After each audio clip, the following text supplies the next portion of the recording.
Warahmatullahi wabarakatuh. Nama saya Devia Marani dari Institut Setiami Ilmu Administrasi Publik atau Negara, konsentrasi kebijakan dan administrasi perpajakan. Saya akan menjelaskan tentang adab terhadap guru atau dosen. Guru atau dosen merupakan aspek besar dalam penyebaran ilmu, apalagi jika ilmu tersebut merupakan ilmu agama. Para pewaris Nabi merupakan julukan bagi mereka, pemegang kemuliaan ilmu agama. Tinggi kedudukan mereka di hadapan Sang Pencipta. Rasulullah Shallallahu Alaihi Wasallam bersabda, "Tidak termasuk golongan kami orang yang tidak menghormati yang lebih tua dan menyayangi yang lebih muda, serta yang tidak menghormati hak ulama." Hadis riwayat Ahmad dan disahihkan Al-Albani dalam Sahih Al-Jami. Tersirat dari perkataannya bahwa mereka para guru, ulama, atau dosen wajib diperlakukan sesuai dengan haknya. Akhlak serta adab yang baik merupakan kewajiban yang tidak boleh dilupakan bagi seorang murid. Umar Asyufani mengatakan jika seorang murid berakhlak buruk kepada gurunya, maka akan menimbulkan dampak yang buruk pula baginya. Hilangnya berkah dari ilmu yang didapat, tidak dapat mengamalkan ilmunya, atau tidak dapat menyebarkan ilmunya. Itu semua contoh dari dampak buruk. Adapun adab-adab ketika berada di depan guru, yang pertama ialah adab duduk. Syekh Utsaimin mengomentari perkataan ini. Duduklah dengan duduk yang beradab, tidak membentang kaki, juga tidak bersandar, apalagi saat berada di dalam majelis. Ibnul Jamal mengatakan, seorang penuntut ilmu harus duduk rapi, tenang, tawadu, mata tertuju kepada guru, tidak membentang kaki, tidak bersandar, tidak pula bersandar dengan tangannya, tidak tertawa dengan keras, tidak duduk di tempat yang lebih tinggi, juga tidak membelakangi gurunya. Yang kedua ialah adab berbicara. Para sahabat Nabi Shallallahu Alaihi Wasallam, muridnya Rasulullah, tidak pernah kita dapati mereka beradab buruk kepada gurunya tersebut. Mereka tidak pernah memotong ucapannya atau mengeraskan suara di hadapannya. Bahkan Umar bin Khattab yang terkenal keras wataknya tak pernah menarik suaranya di depan Rasulullah. Bahkan di beberapa riwayat Rasulullah sampai kesulitan mendengar suara Umar jika berbicara. Yang ketiga yaitu adab bertanya. Allah Subhanahu wa Ta'ala bersabda, Bismillahirrahmanirrahim, Fas'alu ahlal zikir in kuntum la ta'lamun, yang artinya, maka bertanyalah kepada orang yang mempunyai pengetahuan jika kamu tidak mengetahui. Quran Surat An-Nahl ayat 43. Bertanyalah kepada para ulama, begitulah pesan Allah di ayat ini. Dengan bertanya, maka akan terobati kebodohan, hilangnya keracunan, serta mendapat keilmuan. Tidak diragukan bahwa bertanya juga merupakan adab di dalam Islam. Para ulama telah menjelaskan tentang adab bertanya ini. Mereka mengajarkan bahwa pertanyaan yang harus disampaikan dengan tenang, penuh kelembutan, jelas, singkat, dan padat. Juga tidak menanyakan pertanyaan yang sudah diketahui jawabannya. Dan yang keempat yaitu adab dalam mendengarkan pelajaran. Bagaimana rasanya jika kita berbicara, namun orang yang kita ajak bicara tersebut tidak mendengarkan kita? Sungguh jengkel, bukan? Maka bagaimana perasaan seorang guru jika melihat muridnya sekaligus lawan bicaranya itu tidak mendengarkan? Sungguh merugilah para murid yang membuat hati gurunya jengkel. Agama yang mulia ini tidak pernah mengajarkan adab seperti itu. Tak didapati di kalangan salaf adab yang seperti itu. Sudah kita ketahui kisah Nabi Musa yang berjanji tak mengatakan apa-apa selama belum diizinkan. Juga para sahabat Rasulullah yang diam pada saat Rasulullah berada di tengah mereka. Bahkan di riwayat Yahya bin Yahya Al-Laisi tak beranjak dari tempat duduknya saat para kawannya keluar melihat rombongan gajah yang lewat di tengah pelajarannya. Yahya mengetahui tujuannya duduk di sebuah majelis adalah mendengarkan apa yang dibicarakan gurunya bukan yang lain. Apa yang akan Yahya bin Yahya katakan jika melihat keadaan para penuntut ilmu saat ini? Jangankan segerombolan gajah yang lewat, sedikit suara pun akan dikejar untuk mengetahuinya.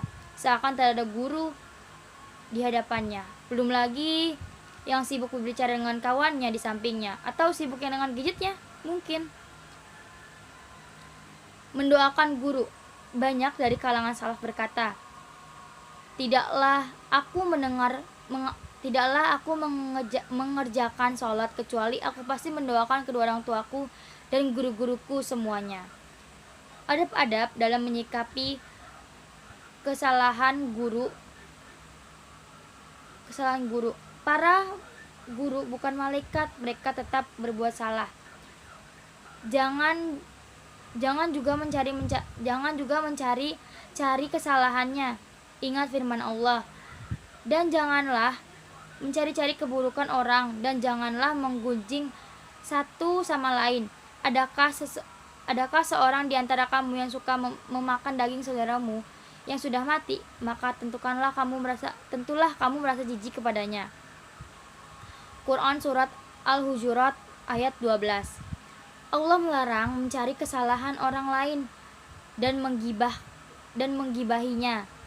Larangan ini umum, tidak boleh mencari kesalahan siapapun. Bayangkan bagaimana sikap seorang jika ia mendengar aib saudaranya atau kawannya sendiri. Bukankah akan menyebabkan dampak yang buruk pada hubungan mereka? Prasangka buruk akan mencuat, jarak akan tambah memanjang, keinginan akrab pun tak berbenak lagi di pikiran mereka. Lantas bagaimanakah jika aib para ulama dan para pengajar kebaikan yang tersebar? Sungguh manusia pun akan mengetahui mereka. Ilmu yang ada pada mereka seakan tak terlihat, padahal tidaklah lebih dibutuhkan oleh manusia melainkan para pengajar kebaikan yang menuntut hidupnya ke jalan yang benar. Belum lagi aib-aib dusta yang tersebar tentang mereka. Namun ini bukan berarti menjadi penghalang untuk berbicara kepada sang guru atau kesalahan yang tampak. Justru seseorang harus berbicara kepada gurunya jika ia melihat kesalahan gurunya. Adab dalam menegur mereka pun perlu diperhatikan, mulai dari cara bicara yang sopan, lembut saat menegur, dan tidak menegurnya di depan banyak orang. Meneladani penerapan ilmu dan akhlaknya merupakan suatu keharusan seorang penuntut ilmu. Mengambil ilmu serta akhlak yang baik dari gurunya. Kami pun mendapati di tempat kami menimba ilmu saat ini ataupun tanah air, para guru, ulama, serta ustadz begitu tinggi akhlak mereka. Tak lepas wajahnya menebarkan kesenyuman kepada para muridnya. Sabar mereka dalam memahami pelajaran, sabar dalam menjawab pertanyaan dari sang murid yang tak ada habisnya. Jika berpapasan di jalan, malah mereka yang memulai untuk bersalaman. Sungguh akhlak yang terpuji dari para penebar sunnah. Syekh Ibnu Utsaimin berkata, jika gurumu itu sangat baik akhlaknya, jadikanlah dia qudwah atau contoh untukmu dalam berakhlak. Namun bila keadaan malah sebaliknya, maka jangan jadikan akhlak buruknya sebagai contoh akhlakmu. Karena seorang guru dijadikan contoh dalam akhlak yang baik, bukan akhlak yang buruk. Karena tujuan seorang penuntut ilmu duduk di majelis seorang guru mengambil ilmunya, kemudian akhlaknya. Sabar dalam bersamanya. Tak ada satupun manusia di dunia ini kecuali pernah berbuat salah. Sebaik apapun agamanya, sebaik apapun amalnya, sebaik apapun ilmunya, selembut apapun perasaannya, tetap ada kekurangan. Tetap bersabarlah bersama mereka dan jangan berpaling darinya.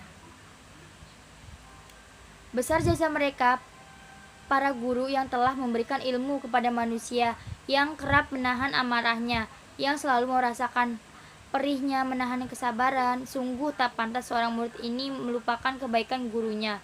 Dan jangan pernah lupa menyisipkan nama mereka di lantunan doamu. Semoga Allah memberikan rahmat dan kebaikan kepada guru-guru kaum muslimin. Semoga kita semua dapat menjalankan adab-adab yang mulia ini.